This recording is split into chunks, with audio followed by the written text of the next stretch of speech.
What's up, everybody? It's Cody Stack. We're back with another video, and this one we're going to be talking about the weird place that the Utah real estate market is in. I'm actually here in St. George at the moment, enjoying some sun and some very nice weather, but I wanted to talk about a recent experience I've had on two different listings of mine. So I'm just going to walk down the street here. We're going to talk about that.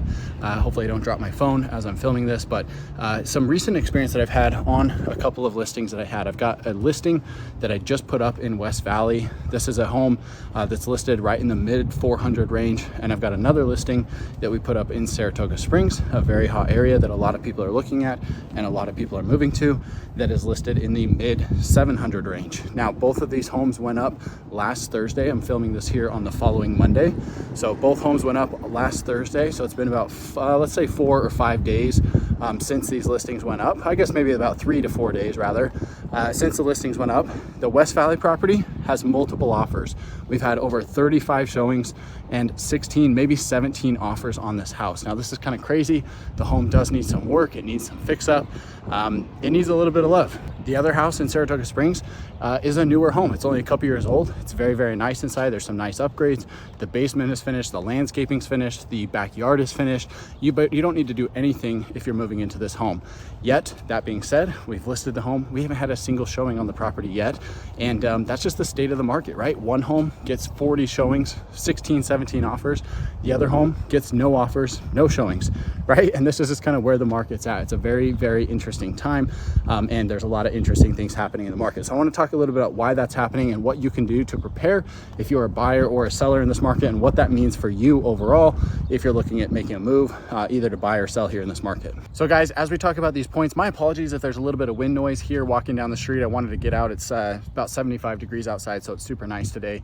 So I wanted to go for a walk as we talk about this. But I'm going to talk about a couple different points here. As always, if you're looking to buy, sell, or invest in real estate, please reach out to me. Call, text, or email me anytime. I love hearing from you guys.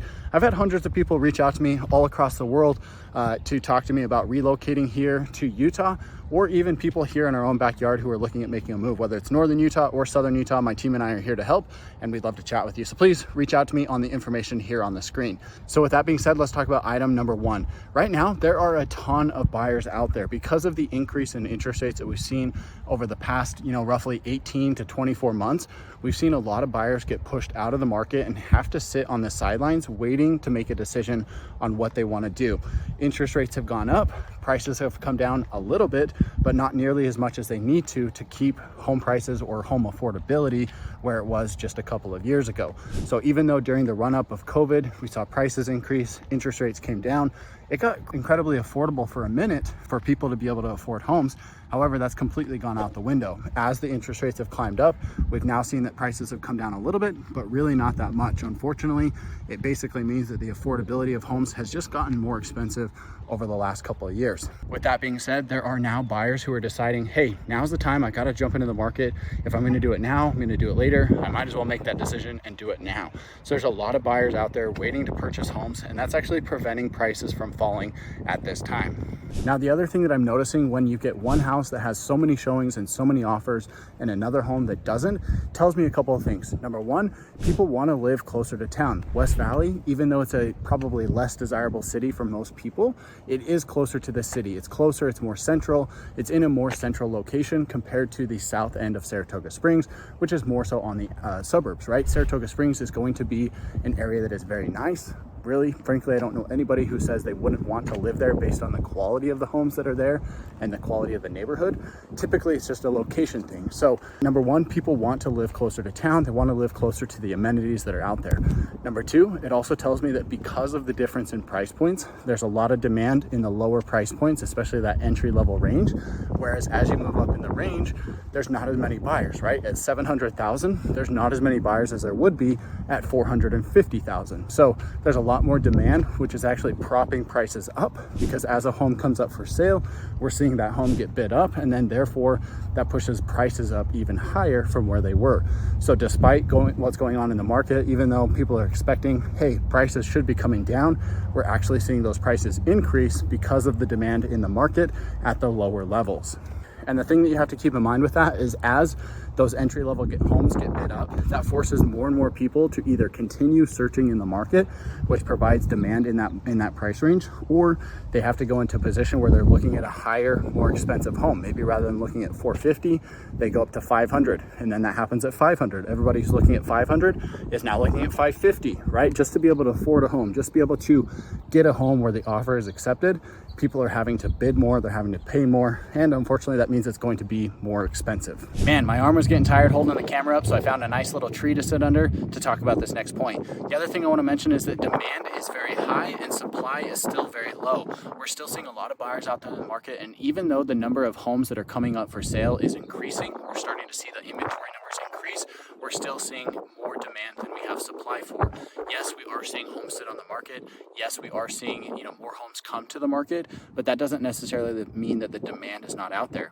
As evidenced by the home listing that I've got that had 16, 17 offers, when we only accept, we're only going to be able to accept one offer out of those, out of all of those. That means that there's going to be 15, 16 buyers who go out there and they're bidding on the next home. So when that next home comes available for sale, there's going to be multiple offers on that next home as well. So in some little niche markets, there's going to be a lot of demand. In other markets, there's going to be less demand, maybe zero demand at any given time for that particular home. So it's all relative to price. Everybody always asks, hey, why isn't a home selling? And frankly, that always comes down to price. Even if you've got an amazing home, it's in a great area, it's fully remodeled, doesn't need any work, maybe it's brand new. If the price is too high, people are not going to pay it, because if you put yourself as a buyer in this market, you're going to be considering, okay, my budget is, let's just say, $900,000. If you can go out there and you can buy an amazing home for $900,000, why would you go buy the one next door that's listed at 1.1 million, right? If it's the same exact home, you're not going to pay more for the exact same home down the street just because of a higher price, right? It just doesn't work like that. As a buyer, your mentality is to go out there, purchase the best home for the lowest price possible. You want to get the best bang for your buck. And so that's what happens. That's what really drives the market out there. So even though there's a lot of demand in one particular area or price point, that doesn't mean that it's going to continue on in different price points or different areas. And with that being said, that's why it's so incredibly important to have an agent on your side who really understands the market and understands what's going on. If you were out there shopping for a home at the $700,000, $800,000, $900,000 price point, you might think, man, there's a lot to choose from. Homes are sitting on the market. I've got tons of leverage. I've got tons of negotiation power. And you might think that you're in a really good spot. However, on the flip side, if you don't have an agent such as myself who's working in the market where, maybe you're shopping at $400,000 or $500,000, $600,000 at those lower price points where there's more buyers and more demand, you might not realize that the market is as competitive as you think, right? You might have to make an offer, maybe 2, maybe 3 offers on a home before you realize, wow, there's actually a lot of demand, there's a lot of competition, prices are still getting bid up, I need to get more aggressive, I need to waive contingencies or come up with a bigger down payment or, submit a bigger deposit, I need to do, this or that in order to get an offer one. You might not realize that if you don't have somebody on your side who really understands the market. So like I said, I do hope that I can be your agent of choice. I want to be your trusted real estate resource, whether it's Northern Utah or Southern Utah. Like I said, my team and I service the entire state, and we'd love to help you make those decisions and get familiar with what's going on in the market. So if I can be of assistance, please reach out to me. You can call me, text me, or email me anytime. Let's have a chat about the type of home and lifestyle you're looking for, or what type of property you're trying to sell, or maybe you want to invest in real estate. I can help with that as well, whether it's multifamily, commercial, anything like that. So let's have a chat about the type of home and lifestyle you're looking for, and let's get in touch and talk a little bit more about that. I hope you guys enjoyed this video. If you did, share it with a friend or a family member who's looking at buying or selling in the market. And with that said, guys, we'll catch you in the next one.